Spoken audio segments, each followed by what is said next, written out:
이 환자가 내 남편을 망가뜨린 판사였다니. 은주는 병실 앞에서 발걸음을 멈췄습니다. 문틈으로 보이는 남자의 얼굴은 낯설었지만 이름표를 보는 순간 숨이 멎었습니다. 김재호. 영상이 시작되기 전 구독과 좋아요 부탁드려요. 아침 드라마 사랑, 기억, 갈등 시작합니다. 그 이름 하나로 8년 전 법정의 풍경이 되살아났습니다. 그날 남편은 떨리는 목소리로 마지막 진술을 했습니다. 전 결코 부정을 저지르지 않았습니다. 하지만 단 한 사람, 그 판사의 입에서 떨어진 판결문이 그의 인생을 완전히 무너뜨렸습니다. 현재로 돌아온 은주는 벽에 손을 짚었습니다. 하늘이 나에게 왜 이런 시련을 던져준 걸까? 눈물이 아닌 오래 눌러온 감정이 무너져 내렸습니다. 그녀는 그 앞에서 조용히 중얼거렸습니다. 당신을 그렇게 만든 판사 제 앞에 있습니다. 어떻게 해야 할까요? 당신이라면 어떻게 했을까요? 은주는 늘 그렇듯 새벽 6시에 병동을 돌았습니다. 창밖으로는 겨울 햇살이 흐릿하게 비치고 있었습니다. 침대 끝에 앉은 남자 재호는 머리를 천천히 쓸었습니다. 그의 눈은 텅 빈 듯 했지만 묘하게 따뜻했습니다. 간호사님, 제 이름이 뭐였죠? 은주는 잠시 숨을 고르더니 대답했습니다. 김재호 씨요. 예전에 판사셨잖아요. 그 말에 남자의 눈빛이 잠시 흔들렸습니다. 판사라 그럼 나쁜 일은 안 했겠죠? 은주는 대답하지 않았습니다. 대신 수건을 쥔 손이 살짝 떨렸습니다. 그 나쁜 일을 내가 다 기억하고 있는데. 점심 무렵 병동 복도로 고급 구두 소리가 울렸습니다. 검은 코트를 입은 중년 남자가 들어왔습니다. 김경민입니다. 환자 김재호 씨의 보호자죠. 그는 형이었습니다. 의사와 짧은 대화를 마친 그는 은주를 유심히 바라봤습니다. 간호사님, 동생을 잘 부탁합니다. 요즘 기억이 더 나빠져서. 그의 말은 공손했지만 눈빛에는 냉기가 서려 있었습니다. 은주는 직감했습니다. 이 남자 단순히 가족이 아니다. 그리고 언젠가 이 두 형제가 무언가를 두고 싸워왔음을 느꼈습니다. 퇴근길 은주는 병원 기록지를 정리하며 무심코 이름을 다시 읽었습니다. 김재호. 이름 옆엔 판사 출신, 부동산 소송 경력이라는 메모가 붙어 있었습니다. 그 순간 머릿속에 과거 뉴스 화면이 떠올랐습니다. 건설 부패 사건 무죄 판결. 담당 판사 김재호. 그 사건이 바로 남편이 목숨을 잃게 만든 사건이었습니다. 은주는 자리에서 일어나 창밖을 바라봤습니다. 하느님은 왜 이런 장난을 치시죠? 복수의 불씨가 그녀 마음속에서 천천히 깨어나고 있었습니다. 다음 날 재호는 은주를 보며 미소를 지었습니다. 오늘은 날씨가 좋네요. 혹시 우리 어디서 만난 적 있나요? 은주는 애써 웃으며 대답했습니다. 그럴 리가요. 처음 뵙죠. 하지만 그의 시선에는 묘한 익숙함이 묻어 있었습니다. 마치 오래전부터 그녀를 알고 있었던 사람처럼. 당신 눈이 이상하게 낯설지가 않네요. 그 한마디가 은주의 심장을 쿵 하고 울렸습니다. 그녀는 고개를 돌렸습니다. 혹시 기억이 조금이라도 남아있는 걸까? 불안과 호기심이 동시에 그녀를 흔들었습니다. 병동 카운터에 놓인 기록 파일이 바람에 살짝 넘어갔습니다. 은주는 무심코 그 파일을 정리하다 한 장의 문서를 발견했습니다. 법원 판결문 사본 김재호 판사. 그 아래 작은 글씨로 적힌 이름 하나. 피고인 박성우. 그 이름은 그녀의 남편이었습니다. 손끝이 떨렸습니다. 그녀는 파일을 덮지 못한 채 한참을 서 있었습니다. 세상은 너무나 잔인했습니다. 잊고 살라던 시간 속에 진실이 스스로 걸어 들어온 것이었습니다. 당신이 내 인생을 망가뜨린 사람이었군요. 며칠 뒤 재호는 병원 정원에서 그림을 그리고 있었습니다. 꽃 한 송이도 제대로 기억하지 못하는 남자가 은주의 얼굴을 천천히 그려넣고 있었습니다. 이상하네요. 이 얼굴을 자꾸 떠올리게 돼요. 은주는 아무 말도 하지 않았습니다. 그저 그를 바라보며 손끝을 조용히 말아주었습니다. 그의 눈빛에는 죄의식이 아닌 순수한 따뜻함이 담겨 있었습니다. 이게 같은 사람이 맞을까? 그때 그 냉정한 판사가. 그녀의 마음은 복수와 연민 사이에서 조금씩 흔들리고 있었습니다. 그리고 처음으로 그를 미워하지 못하는 자신을 느꼈습니다. 경미는 다시 병원을 찾아왔습니다. 간호사님, 제 동생 요즘 어떤가요? 기억이 조금씩 흐려지고 있습니다. 그는 고개를 끄덕이며 웃었습니다. 좋군요. 그 말에 은주는 얼어붙었습니다. 지금 뭐라고 하셨어요? 아니요. 그냥 동생이 편안하면 좋겠다는 뜻입니다. 하지만 그 미소는 거짓이었습니다. 그는 병실을 나서며 중얼거렸습니다. 이제 유산 문제도 곧 정리될 테니 조금만 더 버텨라 동생아. 은주는 그 뒷모습을 바라보며 알 수 없는 불안을 느꼈습니다. 그날 밤 은주는 병원 기록실에 몰래 들어갔습니다. 재호의 입원 서류 사이에서 낯익은 서명을 발견했습니다. 보호자 김경민. 그 옆에 적힌 주석에는 짧게 메모가 있었습니다. 본인 재산 처분 관련 서류 첨부. 그녀는 숨을 죽였습니다. 형이 동생의 재산을 노리고 있다는 것이 명백했습니다. 하지만 그보다 그녀를 더 괴롭힌 건 그 서류 맨 마지막에 남겨진 재호의 메모 한 줄이었습니다. 은주 씨 남편 사건 아직도 기억에 남는다. 그녀의 심장이 멎을 듯 뛰었습니다. 그는 이미 알고 있었습니다. 다음 날 아침 재호는 은주를 보며 조용히 물었습니다. 혹시 제 과거에 잘못한 일이 있었나요? 그녀는 숨을 삼켰습니다. 사람이니까 누구나 실수는 있겠죠. 그 실수가 누군가의 삶을 망가뜨렸다면요? 그녀는 대답 대신 눈을 피했습니다. 재호의 눈빛이 깊어졌습니다. 요즘 자꾸 꿈을 꿉니다. 법정에서 한 여자가 울고 있는 꿈이요. 그 여자가 당신 같아요. 은주는 아무 말도 할 수 없었습니다. 그 순간 그녀의 마음속에서 두려움이 피어올랐습니다.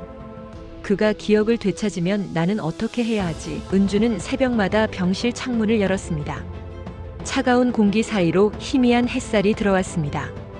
재호는 창밖을 바라보다가 조용히 물었습니다. 이 병원 전에 와본 적이 있는 것 같습니다. 그녀는 의아하게 쳐다봤습니다. 이곳이요? 입원하신 지는 3달밖에 안 되셨어요. 그런데 이상합니다. 마치 오래전부터 여기 있었던 것처럼 익숙합니다. 그는 천천히 말을 이었습니다. 그때도 누군가 날 돌봐줬던 것 같은데 그 얼굴이 잘 생각나지 않네요. 은주는 차마 말을 잇지 못했습니다. 그의 목소리엔 잊혀진 기억 속 그날의 냄새가 서려 있었습니다. 경민은 병원 원무실로 향했습니다. 의사와 은밀히 서류를 주고받으며 낮은 목소리로 말했습니다. 동생 상태가 얼마나 남았죠? 지금 속도로면 6개월 안에 기억 대부분이 사라질 겁니다.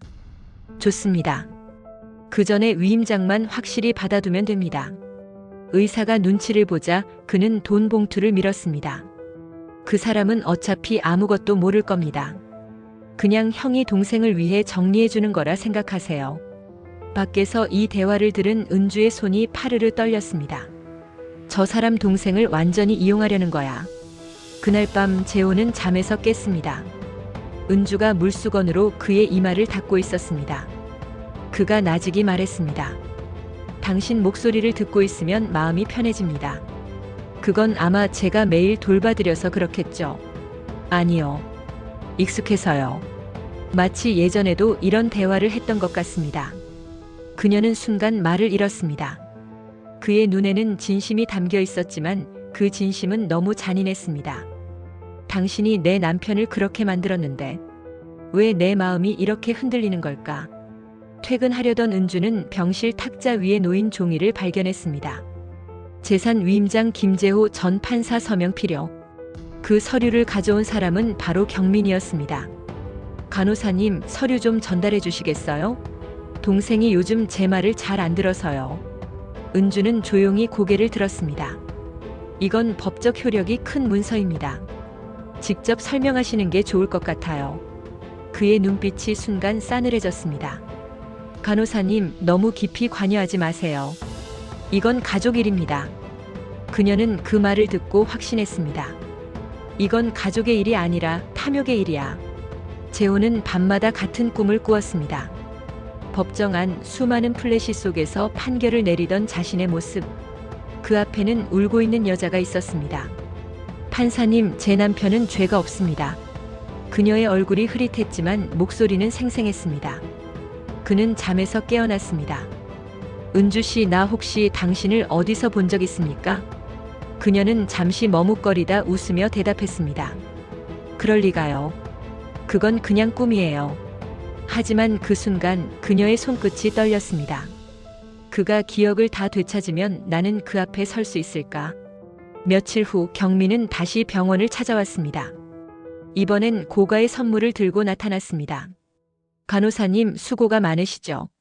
우리 동생을 잘 부탁드립니다. 겉으로는 공손했지만 그 말 끝에는 묘한 위압감이 섞여 있었습니다. 그는 은주를 조용히 불러냈습니다. 제가 듣기로는 요즘 동생이 당신을 꽤 신뢰한다면서요? 은주는 대답을 피했습니다. 그는 미소를 짓더니 한마디를 덧붙였습니다. 그 신뢰를 잘 유지해주세요. 동생이 서류에 도장을 찍게끔. 그녀의 눈이 차갑게 식었습니다. 전 환자를 위해 일할 뿐입니다. 어떤 서류든 강요할 수는 없습니다. 그 말에 그의 미소가 완전히 사라졌습니다. 그 말 후회하지 마세요. 세상은 정의보다 돈으로 돌아가니까. 그날 밤 은주는 재호의 서랍 속에서 낡은 다이어리 하나를 발견했습니다. 거기엔 재호의 흔들린 글씨로 이렇게 적혀 있었습니다. 그날의 판결이 옳았을까 그녀의 눈물이 자꾸 떠오른다. 은주는 손으로 그 문장을 천천히 따라 읽었습니다. 그녀의 눈물. 그녀는 거울 속 자신의 눈을 마주했습니다. 그 눈물의 주인공이 바로 자신이었음을 재호는 기억하지 못했지만 마음은 이미 알고 있었던 겁니다. 그녀의 마음속 분노와 슬픔이 뒤섞였습니다. 이 사람을 미워해야 하는데 왜 이렇게 아프지? 재호는 갑자기 고통을 호소했습니다. 머리가 너무 아픕니다. 의사가 진통제를 놓았지만 그는 계속 중얼거렸습니다. 법정 판결문 죄 없는 사람.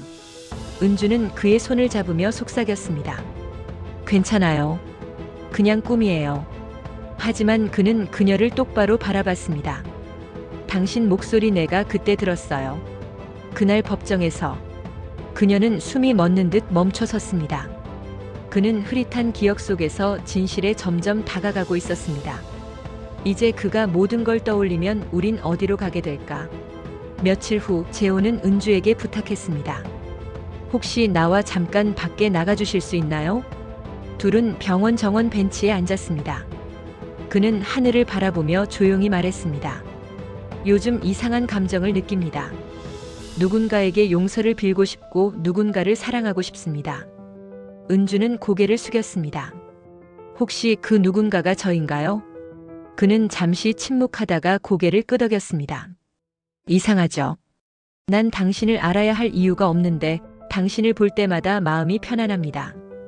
그녀의 눈가에 눈물이 고였습니다. 그것은 복수도 연민도 아닌 오래 눌러온 슬픔의 무게였습니다. 밤이 깊었습니다. 경미는 병원에 몰래 들어와 재호의 병실을 뒤졌습니다. 서류를 챙기려는 순간 문이 열렸습니다. 은주가 문가에 서 있었습니다. 무슨 짓 하시는 거예요? 그는 태연히 대답했습니다.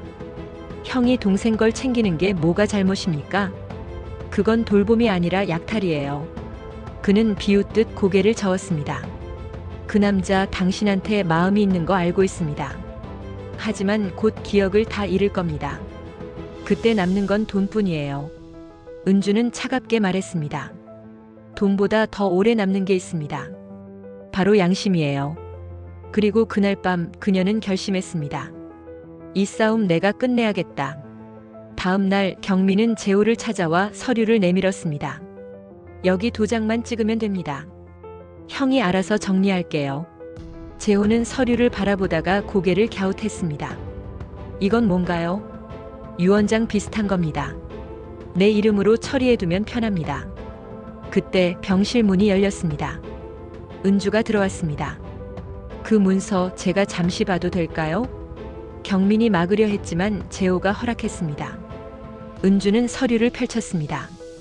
그 안엔 전 재산 일체 김경민 명의 이전이라는 문장이 적혀 있었습니다. 그녀는 재호를 바라봤습니다. 이건 사기예요. 형이 당신을 속이려는 겁니다. 재호의 표정이 서서히 굳어졌습니다. 은주의 말이 끝나자마자 재호는 머리를 감싸쥐었습니다. 아, 기억이 돌아온다. 그의 눈앞에 법정이 펼쳐졌습니다. 그날 억울하게 고개 숙인 한 남자. 그 뒤에서 눈물 흘리던 한 여인. 당신 은주 씨였어요? 은주는 말없이 눈을 감았습니다. 그의 눈에 눈물이 고였습니다. 그날의 판결, 내가 잘못했어요. 그게 당신 남편이었죠. 그녀의 입술이 떨렸습니다. 이제 와서 무슨 소용이에요. 그는 고개를 숙였습니다. 그래도 진심으로 미안합니다. 내 인생의 가장 큰 죄입니다. 그의 눈물은 참회의 빛으로 번졌습니다. 경미는 서류를 빼앗으려 했습니다. 이건 다 내가 헛소리하는 거야, 재호. 기억 같은 건 다 망상이지. 그러나 재호는 단호히 말했습니다. 형, 이제 그만하세요. 이 돈은 내 속죄의 증거입니다. 나는 더 이상 당신의 손에 맡기지 않겠어요. 경미는 분노로 얼굴이 일그러졌습니다. 넌 평생 약한 척하면서 정의로운 척만 했지. 결국 아무것도 지키지 못했잖아. 그래, 이제라도 지키려 합니다. 내가 망가뜨린 사람의 마음을. 그 말에 경미는 주먹을 불끈 쥐었지만 더 이상 다가서지 못했습니다. 그날 형제의 관계는 완전히 끝났습니다. 며칠 뒤 재호의 상태는 급격히 악화되었습니다. 의사는 기억이 거의 다 사라질 겁니다라고 말했습니다. 그는 은주를 불렀습니다. 이제 곧 모든 걸 잊을 겁니다. 하지만 한 가지만은 잊고 싶지 않아요. 당신의 용서입니다. 은주는 잠시 침묵하다가 말했습니다. 사람은 누구나 잘못을 합니다. 그 잘못을 인정하고 사과할 수 있다면 그건 벌써 용서받은 거예요. 그는 눈을 감으며 미소를 지었습니다. 고맙습니다. 이 말만큼은 꼭 기억하고 싶네요. 그의 눈가에 한 줄기 눈물이 흘렀습니다. 며칠 후 새벽 재호는 조용히 숨을 거뒀습니다. 침대 옆엔 은주가 앉아 있었습니다. 그의 손에는 낡은 다이어리 한 권이 쥐어져 있었습니다. 마지막 페이지에는 짧은 문장이 남겨져 있었습니다. 사랑은 기억보다 오래 남는다. 그녀는 눈을 감고 그의 손을 잡았습니다. 그 순간 병원 스피커에서 잔잔한 음악이 흘러나왔습니다. 그녀는 속삭였습니다. 이제 편히 쉬세요. 그 죄와 사랑 모두 내려놓고요. 그녀의 눈물은 슬픔이 아니라 긴 용서의 끝이었습니다. 재호의 장례식은 조용히 치러졌습니다. 경미는 나타나지 않았습니다. 은주는 하얀 국화를 올려놓으며 말했습니다. 당신의 잘못은 이제 당신의 몫으로 남았어요. 하지만 그 용서의 진심은 제가 기억하겠습니다. 그녀는 다이어리를 가슴에 품었습니다. 그 속에는 은주에게 미안했습니다라는 메모가 있었습니다. 그녀는 미소를 지으며 속삭였습니다. 이제 정말 끝이네요. 시간이 흘러 병원에는 새로운 환자들이 들어왔습니다. 은주는 여전히 그곳에서 일하고 있었습니다. 하루는 새 환자가 입원하며 물었습니다. 여기 김재호 판사님이 계셨던 곳이 맞나요? 은주는 조용히 웃었습니다. 네, 그분 덕분에 많은 걸 배웠어요. 기억이 사라져도 마음은 남는다는 걸요. 그녀는 창가에 놓인 화분을 바라보았습니다. 그 속에는 재호가 심어놓고 간 작은 씨앗이 싹을 틔우고 있었습니다. 그의 사랑이 아직 남아있구나. 그녀의 눈에 봄빛이 번졌습니다. 몇 달 뒤 은주는 남편의 무덤을 다시 찾았습니다. 무덤 옆에는 새로 세워진 작은 비석이 있었습니다. 김재호 1950-2025 사랑은 기억보다 오래 남는다. 그녀는 두 무덤 사이에 조용히 꽃을 올려놓았습니다. 두 분 다 이제 편히 쉬세요. 바람이 불어 꽃잎이 흩날렸습니다. 그녀는 하늘을 올려다보며 조용히 웃었습니다. 이제 제 마음에도 봄이 오네요. 그녀는 천천히 걸어 내려갔습니다. 뒤돌아본 무덤 위에는 햇살이 고요히 내려앉아 있었습니다. 그리고 그날 세상은 아주 조금 따뜻해졌습니다.